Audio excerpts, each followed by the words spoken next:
only.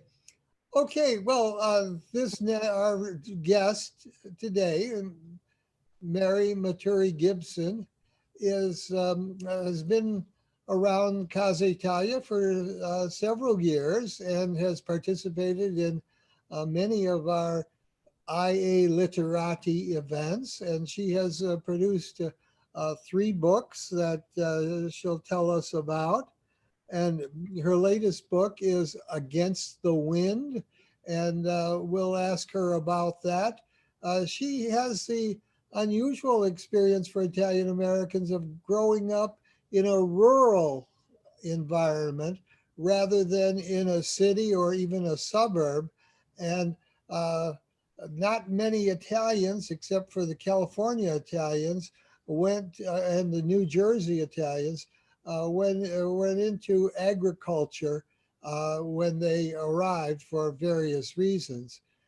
Maybe their experience, there were several efforts to get them to move to more rural environments like Town and some place I think is Daphne, Alabama, but they didn't get very far. But Mary, let's have you make a presentation. Tell us briefly about your latest book, Against the Wind. Okay, so here it goes. Thank you, Dominic, for allowing me to talk to the group today about my book. For those of you who don't know me, I'm a first generation Italian American born to parents from Sonagara, Sicily. I have had a long and valued career as a nurse and a nurse practitioner. I'm only one of several hundred in the state of Illinois who has an independent license to practice. And that means that I don't need to collaborate with a doctor. I can diagnose, treat, prescribe medications, order and interpret tests for my patients by myself. Okay, so I started writing about my life after I retired from full-time work in 2010. I still see patients, although virtually now, which is awful. 2 days a week. My practice is internal medicine and primary care. In my old age, I've grown to understand and appreciate the sacrifices my parents made in order to come to America and raise all 6 of their children here. I feel I know them better now than I ever did growing up or when they were alive. They were extraordinary people, not at all what you'd call typical. Although they had an arranged marriage, they loved deeply and always put each other first. My father, Nino Maturi, spelled Maturi, as you can see on the screen here, it's Matury because it got changed at Ellis Island. He was born in 1894. Now I know people are going to look at me like, oh, come on, he couldn't have been. No, he was. He was born in 1894. And his parents were Angelina Lenzo and Nino Maturi, same name. He was named after his father. He was the 5th of 5 children. And he had one adopted brother that was a year younger than he was. My mother, Maria Shasura, was born in 1908 to Rosa Iopola and Carlo Shasura. My father had a rough childhood. He grew up living in the streets for most of it. After a failed attempt to come to America as a teenager, he was conscripted into the Italian army and fought in World War I. Despite having no education whatsoever, he survived capture and the German prison camp. He was clever, resourceful, and a quick learner. He was an excellent marksman. He was a sword fighter, a horseman, and a horse trainer. He was a strikingly handsome man who could sing, dance, and play any instrument he picked up. He was recruited.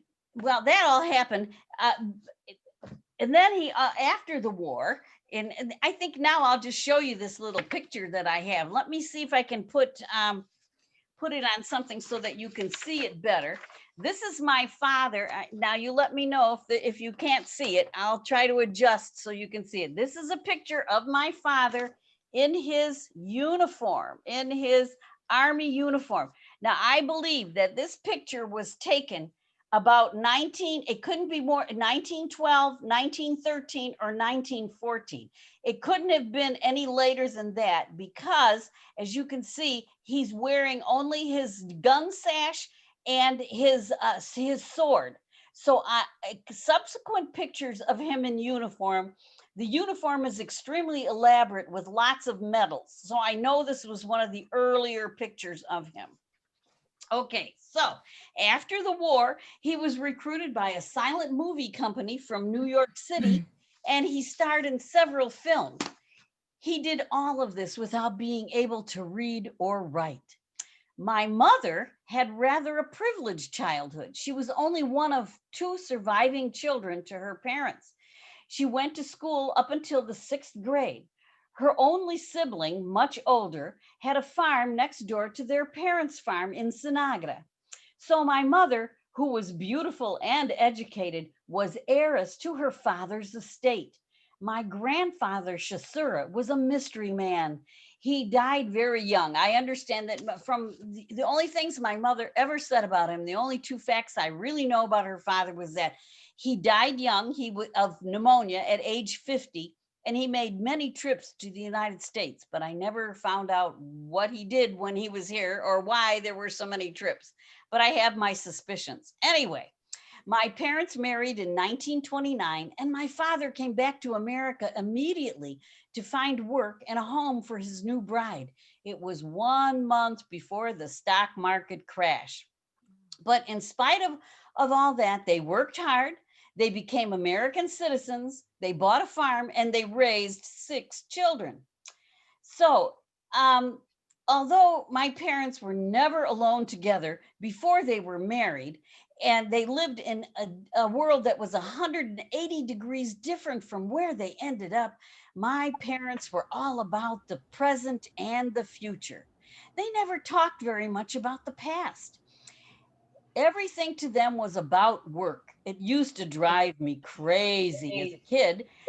They always took such joy in working. They would always marvel at a glistening, neat row of strawberry plants with white flowers on them and big red berries. It wasn't until I became an adult that I began to understand what it was about work that made them so happy. When I had my own family to care for and support, 1 child and another on the way, with a philandering husband who had time for other women, but never for his family or for a steady job, I realized what work did for me and for my parents. As life spun around me at home, trying to pay bills, do laundry, put food on the table, and I dress in uniform. And with a 4-year-old running around who was always sick, I would dress in my uniform and go off to the hospital for the night shift and close the door behind the chaos and the babysitter. So at work, I could focus on things and really accomplish things. I could take vital signs, change linens, dress wounds. Things were timed and orderly, and I felt in control in comparison to the disastrous life at home that was falling apart. So, like my parents before me, work gave me a sense of purpose and control I didn't have at home. I knew then that I had become my parents' daughter, and I could finally understand why I had to, more understanding came to me as an adult than ever as when I was growing up. Work was what grounded my parents, and the future was like a bright shining beacon before them. So that's what their goal was. They never much talked about the past. My parents never looked back or longed for the old country. They always went forward. The children were Americans, and we had to speak perfect English and always look American. My parents treated everyone with respect, no matter who they were, Black, white, Hispanic. If you needed help, they helped you, fed you, and never asked any questions. As children, we were never allowed to have friends over without giving them something to eat and drink. If we went to someone's home, we had to bring a gift, even if it was just something from our garden, or mama's wonderful biscotti. Oh my God, she made them by the hundreds all the time.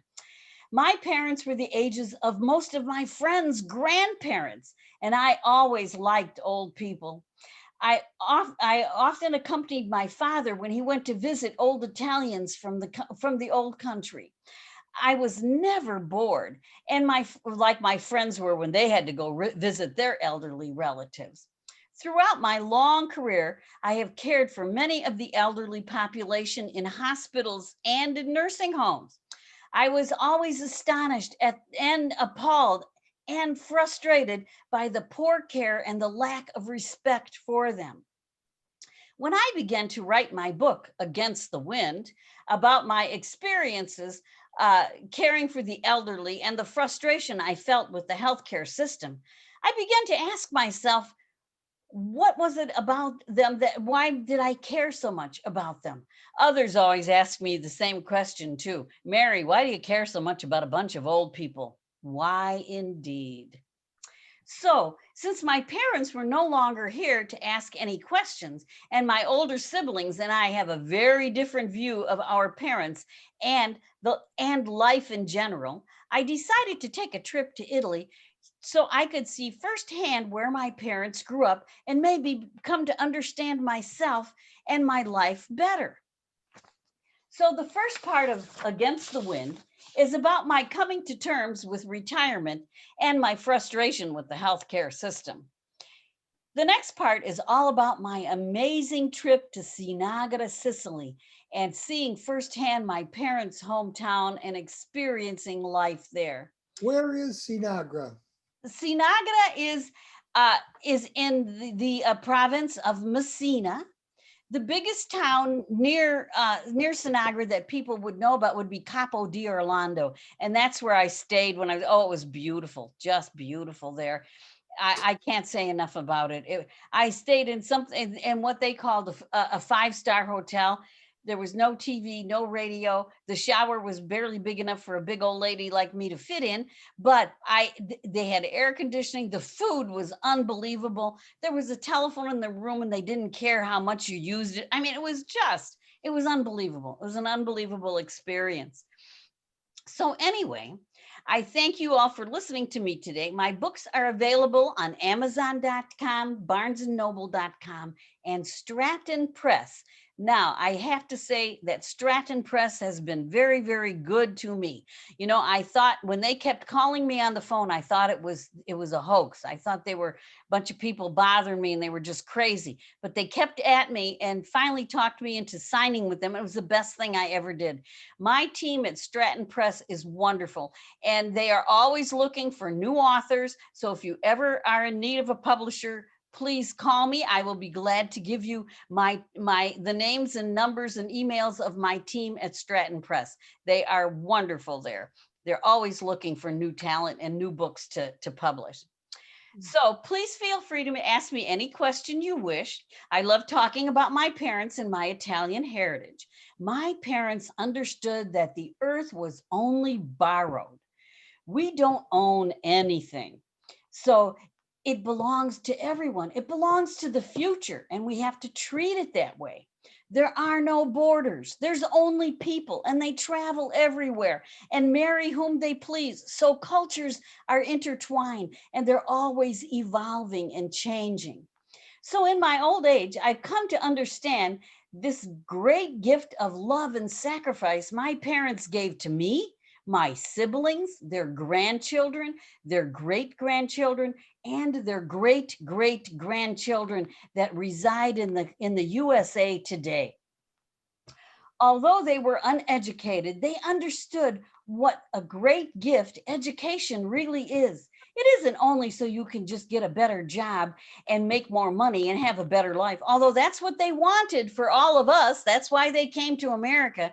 But they understood that education was supposed to help you learn how to live in the world, understand and get along with other people and other groups of people. My parents were amazingly extraordinary. Thank you. And Yes, ask so me thank anything you you. want. A couple of questions.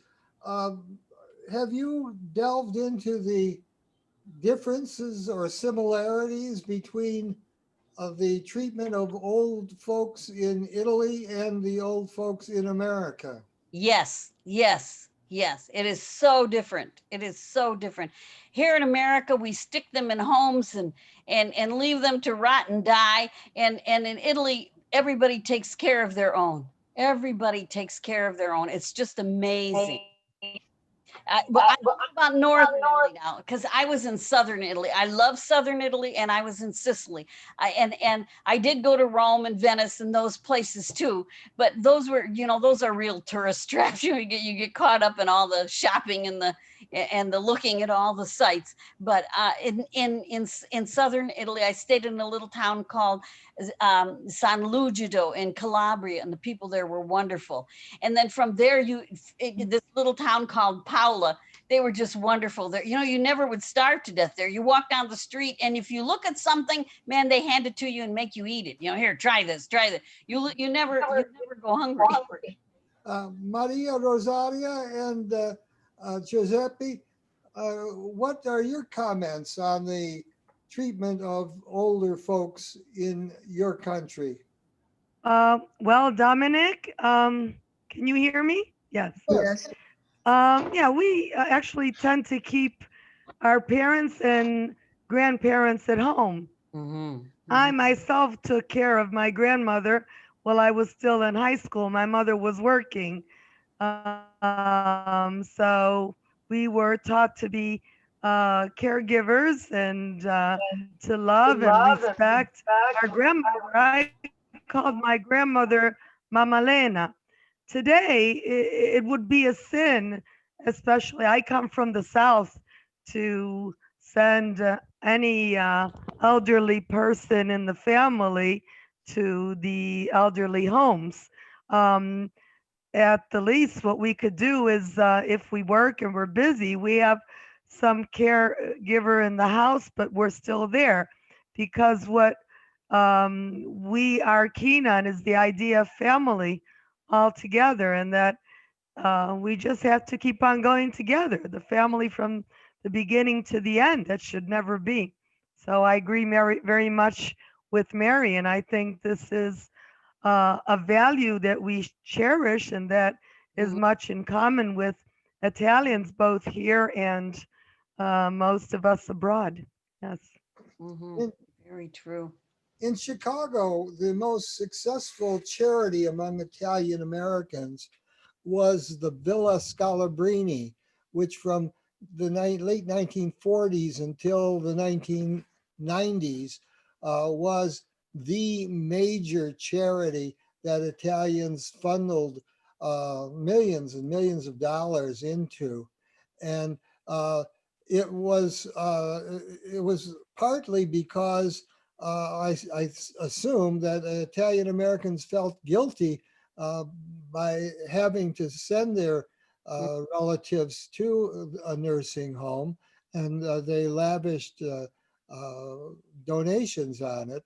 On the other hand, it did show that in America, it was much more difficult to keep the elderly at home in multi-generational settings. Giuseppe, ce l'hai un commento qui?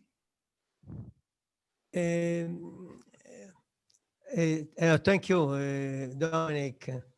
Oh, I am from Calabria. Maybe the Mrs. Gibson was in San Lucido. San Lucido, sì. Yeah, Januccio is nearby my city. I used to live in Paola and Fiumefreddo, Bruzio, nearby San Lucido. Oh, And I love that area. Did you enjoy it? Yes, yes. So wonderful. Did you? Wonderful. Oh, I also, as Dominic knows, I used to live in Chicago, in Cicero, for 2 years in the 60s. And with that experience, I wrote a book. Dominic showed my book, Destination Chicago, and where I described the experience of my family in Chicago. In they came from Rende. Rende is a village nearby Cosenza where there is the University of Calabria, and they went. Maybe Miss Maria Rosario knows. Yes, I was a principal near Cosenza, and Rende was often visited. Yes, Yeah, beautiful university. I love Cosenza. It was a wonderful Yeah. place. And when I was in Paola, now Paola is where you get the train, and the train goes on the boat and takes you to Sicily, and it takes like 4 hours, but it's only a 5-minute trip. It takes a long time to load that train onto the boat and then unload the train when you get there. Yeah, But it's such a short trip. It isn't funny, but I love Paola. Everybody was so nice there. You know, I would walk on the street there, and people would ask you, are you finding everything you want? Are you okay? You know, they seem to know that I didn't quite belong there, but they seem to understand, and they just made such an effort to make me feel welcome. I mean, wherever you went, you know, you go into a bar or to a tobacco store, that's where you find all the information. People are right there to help you figure out where you got to go. So I went to this travel agency on Quattro Novembre. That's the name of the street. So to find that street, you know, it was real easy to find. I was surprised I could get around so well. But I was just so, and the candy stores in Paola. Oh my gosh, I went nuts with the candy stores in Paola. No, Miss Anyway, Mary. I just wanted to show you a picture of my book, since Dominic held up. This is the latest book, Against the Wind. And now I know you can see a blurry picture there, but it's supposed to be blurry because that's what wind would look like if you could see it. My niece does actually, she's my great niece, and she's adopted too. You know, we have so many adopted people in our family because, you know, that's what Italians do. If you don't have a home and you wound up at our house, you aren't going anywhere. You'll be there. That's it. You're family now. So anyway, she's very talented, and she makes the covers of my books. So this is the cover of Against the Wind, and it's a pretty reasonably priced book. And I'm Dominic. I'm going to send you a copy for Casa. And thank you. my book that I'm working on now, I got to tell you about it because I was holding up my father's army picture. And I'm having, there'll be a lot of other pictures in the book besides this one, but this is the cover of book number 4, which is called The Making of Nino. And it's about my father and his experiences. As far as I could tell, like I said, my parents didn't talk much about their lives. My father was a decorated soldier from World War I. He never, I can only remember one time him mentioning anything about that war. Once, when we were all having dinner, I was just a little tiny kid, and my older brother had just gotten married some teenage girl who was of German descent. And one night she made sauerkraut and sausage for dinner. And my father was a man of many words and talked loud and talked all the time. He sat at the table and he just everything came to a dead stop. When he stopped talking, everybody stopped talking. And all he did was look up and say, "I know, eat this," and walked away from the table. And that was the only time he ever made any allusion to the war. So the book is the 4th book. Like I said, it should be out in June, I think, of 2021. And I do know very little about, I'm hoping to find out more about his movie career. You know, he never talked about these things, never. It was like the past doesn't matter anymore. You move this way, you move forward. You know, like sometimes he'd walk by the TV and he'd see somebody and he'd laugh. You know, one time when we first got a TV, I was real little well, not real little. I was probably 10 or 12 when we finally got a television. And he walked in, we were all watching a new show called Alfred Hitchcock. And he walked up and he started laughing and pointing at Alfred Hitchcock. And I said, "Pa, you know Alfred Hitchcock?" And he's like, "Yeah, there you are, you old dog, you." And he walked away. I mean, he would never talk about those people, never. And then one time we were watching this movie, and here Victor Mature, spelled Mature, is starring in this movie, and he looks so much like my father. It was unbelievable. And I said, Pa, this guy looks like us. Is he related? And he was my uncle's grandson or something like that, because Victor Mature was a lot younger than my dad.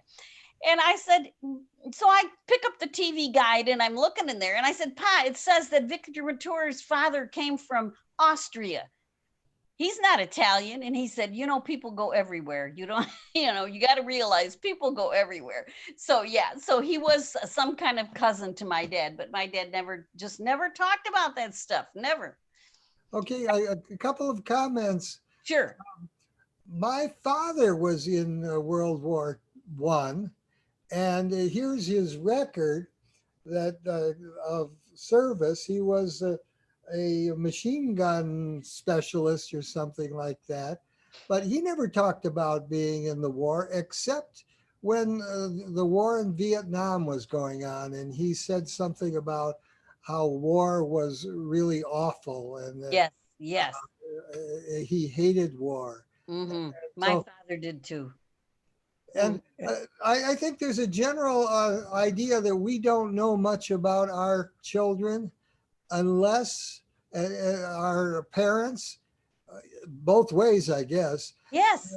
And our children don't know much about us. And it's really up to us to tell them the story, sanitized a little bit, but to tell them the story. Oh, yeah. Our lives. So I don't know if you were exceptionally lucky to know more about your family background than others, do you think? I probably know more about them than my brothers and sisters ever did. Now, the one thing, about his army career was that even later in life, the Italian government used to write him letters and send all kinds of wonderful certificates and accommodations and medals. He had a ton of them. And of course, they were all written in the high language and not, we don't speak that in Sicily, so I don't think that he could ever read them, but I'm sure my mother read them too. My mother was quite educated. She spoke both good English and good Italian and could read good Italian as well.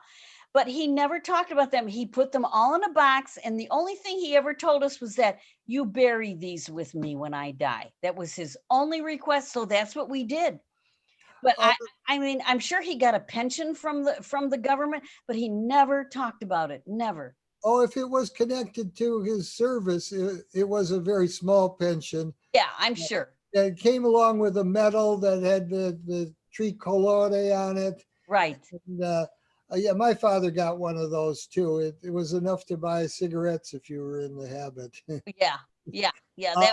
That was it. But what about your language? How do you attribute any of your subsequent history to your knowledge or lack of knowledge of the language? Well, my parents only spoke Italian. That's how they spoke at home. But we answered them in English because we had to be Americans. We had to speak English. And when I went to Italy, now I went with my friend, and she's like drilling me on all these different sayings and that. And I'm saying, Karen, I don't think I need to know how to say I need contraception in Italian. We're both well over 60. We don't need that.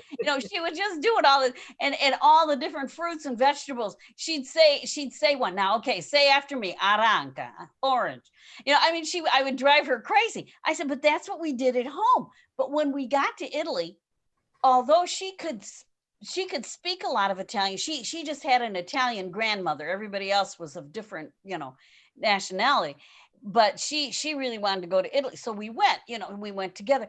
Now, she could speak it fairly well, but I could understand it a lot better than her. So I used to interpret for her, but I used to say it in English, But I found that I had no trouble communicating with anybody there. It's all back here in my head somewhere of what, because when I went into restaurants, bar, whatever, I could talk to people. Don't ask me how I knew that, because we kids didn't speak Italian at home. We spoke English. Our parents spoke Italian all the time, but we spoke English.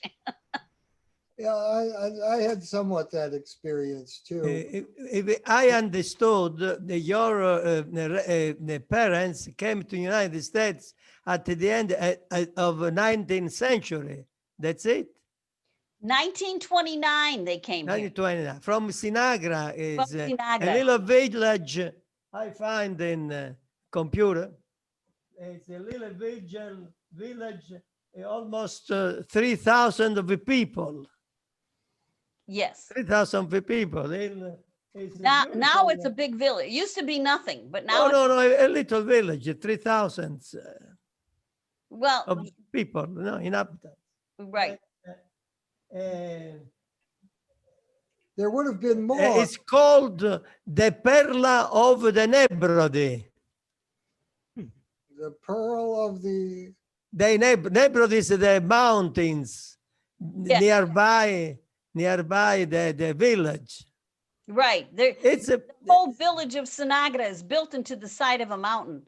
And my mother used to tell me that when I was a kid, that she grew up in a town that was built into a side of a mountain. Then she went down to the sea and swam in the ocean every day. And, I always thought, it's just a story until I got there and I hired a driver to take me there because I don't know where I was going, So he took me there and he pulls to the side of the road. He said, Siamo qui. And I'm like, where? I'm looking around. I don't see anything. I look one way, I see a pebble beach. The other way, I see a rocky hill.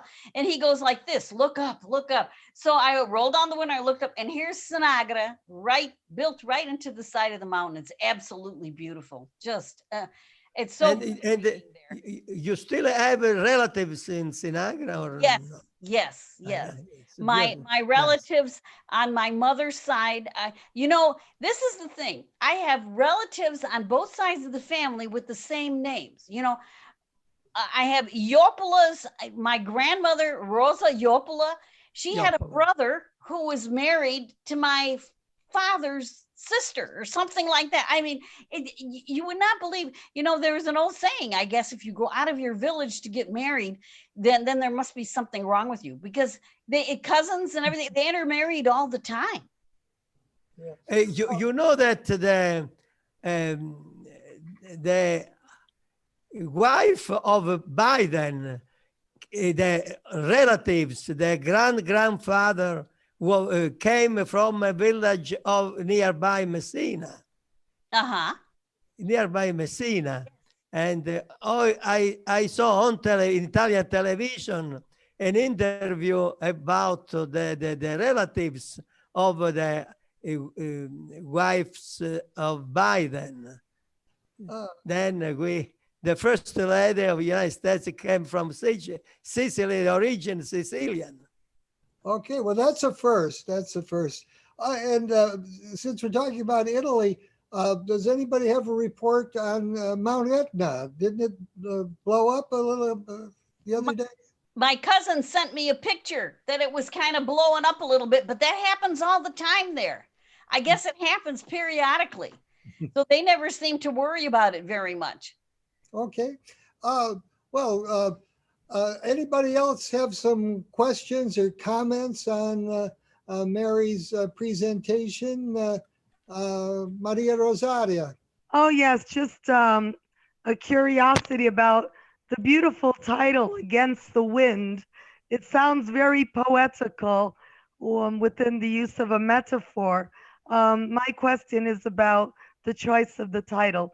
Why Against the Wind, Mary? Well, because all my life, I always feel that I'm running against the wind. I had a very rough childhood. I really wasn't a smart kid. I was the last of 6 children. They thought I was a little something wrong with me. I didn't talk till I was 5 years old. Everybody else talked. Why should I have to talk? So when I went to school, I was real slow and everything. But when I figured things out and I started to move along, that's what Against the Wind represents. And I was always battling against the wind during my whole 55-year career, trying to do the best for patients. When healthcare is 10% patient care and 90% fighting with bureaucracy. So that's where the title comes from, Against the Wind. Older now, but still running against the wind. Thank you so much, Mary. Yeah, that's great. You're If welcome. there's time, I'd like to ask you another question, but I'll leave some space to No, others. go ahead. Ask Okay, me anything you like. Oh, yes. In the sanitary business now in the COVID area, doctors and nurses have been considered as heroes. And we agree much about that. And you know that I work in the educational field, and of course, one of our hopes is teachers and many parents and educators is that many more children in the future choose this profession. What is your recommendation in this field? What requirements do you think a good nurse, a good doctor should have in the future? And what could we do as educators to stimulate, to prepare the children the best way for this profession? You know, the most important thing to me about a profession in the healthcare field is caring about other people. You have to teach your children that that's the most important thing in life is caring about others. You know, that's what is missing in our healthcare system here in America. Like I said, you know, it's 10% patient care and the rest of it's dealing with bureaucracy. If you care about patients, that's what counts. You care about doing the best for your patient. Whatever it is they need or want, that's what you're going to get for them. You know, people talk to me about hospice. I hate hospice. It's stupid. You know, I think everybody should have whatever they want until they die. I don't care what it is. I'll go out and get it for you. You know, I mean, to me, it doesn't make any sense to limit things that people have just because they're going to die. Hell, we're all going to die, right? Get what you need, what you want. That's how I look at everything. And whatever the patient wants, that's what they should have. You know, this year I lost my physician that I was working with. He died. He was 5 years younger than me, and I always thought that I'd be the first to, you know, to kick the bucket. And when he died, I was so devastated because that was his philosophy too. So we always got along very well together. Whatever the patient wants, that's what you give them. Thank you so much, Mary. And as Yeah, you I know, think in brain sciences, you have a very long and healthy life because of that caring spirit. Thank you so much. Kathy DeNicolo had a question. Well, you know, this is my third Yeah. answer. Mary, can you hear me? Yes. Oh, okay, great, great. First off, thanks on the presentation. I found a lot of points, you know, where I matched you in my upbringing with your upbringing. And, you know, I want you talk about that the doctors and the nurses, you know, they have to be more caring. And I see that the young people have to be more caring and intergenerational. Could you talk about that a little bit? It seems that, you know, everybody, they don't have like a family of people doing things. They have like they're with their friends or they're with certain age groups, and they don't have that continuity where they can even talk from one generation to another generation, yet alone care. What do you see? That's right. That's right. You know, because that's the way they're raised these days. They're raised to always want things, and what's important is things in their friends. Whereas, you know, in my family, and since I was raised with older parents, I try to take a very, very big role in my grandkids' lives because they need to know who I am and how they got here. I mean, I'm just, that's one of the things that disappoints me so much about my nieces and nephews and my brothers and sisters. They never raised their kids to respect the things my parents did, the sacrifices they made so that we were raised here in the United States. I don't think they understand that at all. And it's very distressing. So if you want your kids to have respect and know you, you have to get to know them and understand them as well. Yeah, it works both ways, I guess. It does. It works both ways. You're right, Dominic. And people have to make a conscious effort, especially family events. I don't know. I think a lot of time goes into watching the football games at family events and not into focusing on each other. And so even though you've been together many hours, are those really quality? Is that really quality time? But Angela, nice to see you. Do you have a comment or question on what you've heard of this presentation? She's muted. Sorry. I'm so sorry I came in late too. I had a meeting with the Dean of Education. It's always a pleasure to listen to you, Mary, what I caught. And there's so many connections, so many similarities in both of our cultures. And also, you know, many of the things you were talking about, we just see, it doesn't matter if you're where you are in the world today. Talking about the family, Dominic, you were just talking about watching the football games. Now it's the telephones everywhere. I like when I'm at the university, just to people watch and see how many professors, how many students are on phones, who's talking, what are they doing? Or if I'm driving down the street at the bus stop, who's on a phone? Everyone's on a phone. There's the same thing, you know, you go to Italy, that's happening. No interaction taking place. Yeah, you go out to restaurants, even with families, and everybody is just on their cell phone. But God bless you. You've done a wonderful job, Mary. Well, We thank need you. more people like you. That's one of the things that my rule, that my grandkids will talk about, my Nana's rule when we have family dinners. Nana's rule, everybody puts their phone down, turns it off, the TVs go off, everything goes on, and we all sit at the table and you have to sit at the table until you're excused, and we all talk together and we all have a meal together. That was always my rule, because that was my parents' rule. That's how I grew up. Okay, Barbara, do you have a comment, question? I was wondering, where was the farm that you grew up on? Was it in this area? Lowell, Indiana. It's still there. Oh, is it? My nephews owns it now. How But did they end up in Indiana?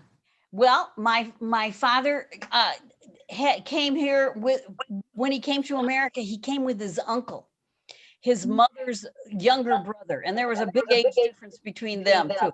But he came with his whole family, and he knew about this place called East Chicago, Indiana. So that's where they settled, because a lot of people from Sonagara were already there.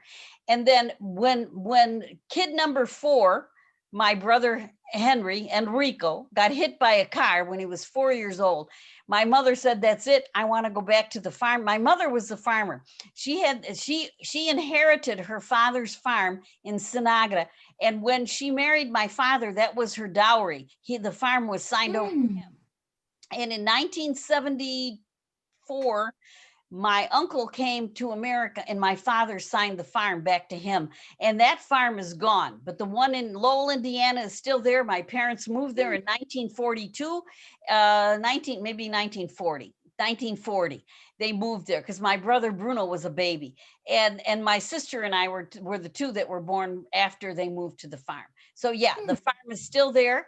And it's not being farmed anymore, of course, but the farm in Sonagara is gone. That farm went, like I said, went to my uncle, who was my mother's brother, and then he turned it over to his daughter, Serena. I tried to see Serena when I was there, but she had Alzheimer's and she didn't know anybody in the family, didn't want her upset, so I couldn't see her. I felt really bad about that. Oh, okay. One other, just an extension of that. Was there an Italian community there for you to share your culture?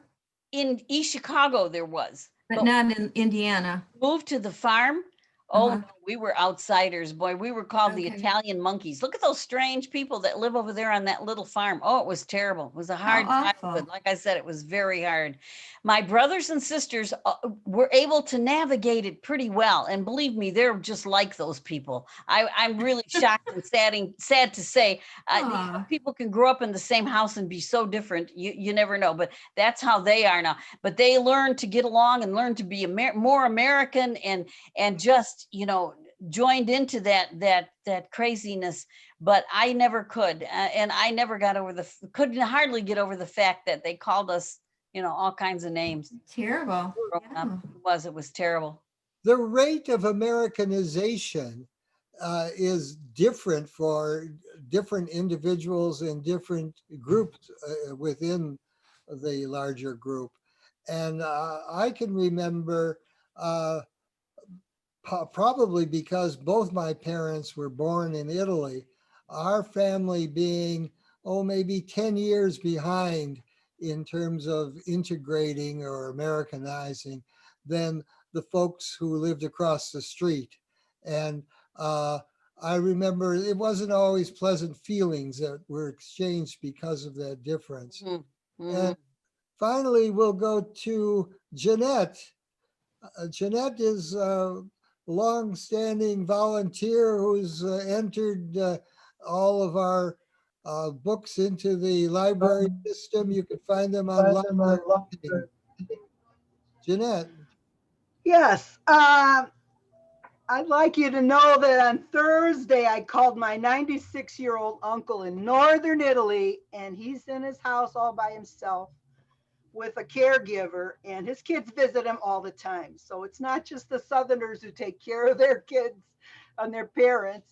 And he's always glad to hear somebody talk to him, and he's got all his marbles, even though he's not very mobile anymore. So we tend to take care of our parents. And plus, around our area in northern Italy, nobody people are so plucky and healthy. They stay in the mountains and they take care of themselves for a long, long time. So we don't really have a problem with people who are elderly and in poor health, let's say. I mean, certainly there are some, but we never saw that too much. So I've always seen my relatives in Italy take care of the older people and visit the neighbors who are old, bring some pasta to the lady next door who's by herself. So, I mean, it's not a question of northern and southern education. It's how you're raised and how you're, how you learn to treat people. It's not so much people and we don't like the young people. In our family, we have a lot of kids, and I'm one of the oldest of 23 cousins, and we grew up and have fun together, and we still visit, and nobody has got direct attachments to Italy like I do. Their families all been away from Italy for a long time, so they're more American than Italian. And yet when they go to Italy, they feel a connection. So I got to know all my father's brothers and sisters and talk to them, and they were very kind to me, and they always wanted me to come back instead of, are you here too long? So, you're not so much where you come from, it's how your parents treat you. And the young people will correspond and cooperate if you talk to them. We've got, my brother's got a grandchild who's 4 years old, and he comes over and gives me a hug. He hardly ever sees me, but it's because the kids are trained to talk to people, and I talk to them.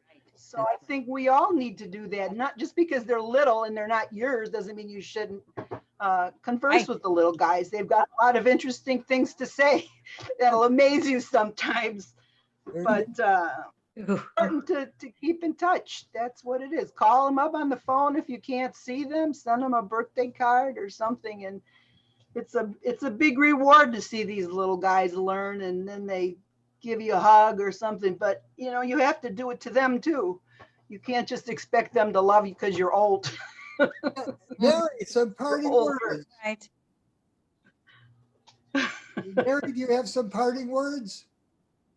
Well, just that I'm all excited about my book Against the Wind, and I will send you a copy I'll send it to the Casa, and you can have it for the library there. And I just truly love my Italian heritage. And like I said, that's my father. I'm writing a book about him. It should be out in the middle of next year. And I'm also writing one about my mother. So though I'm still, researching my Italian heritage. And I hope that everybody else will do the same, because those connections are so important. And that information is so important to pass on to the next generation. Okay, well, thank you very much, Mary. And a reminder,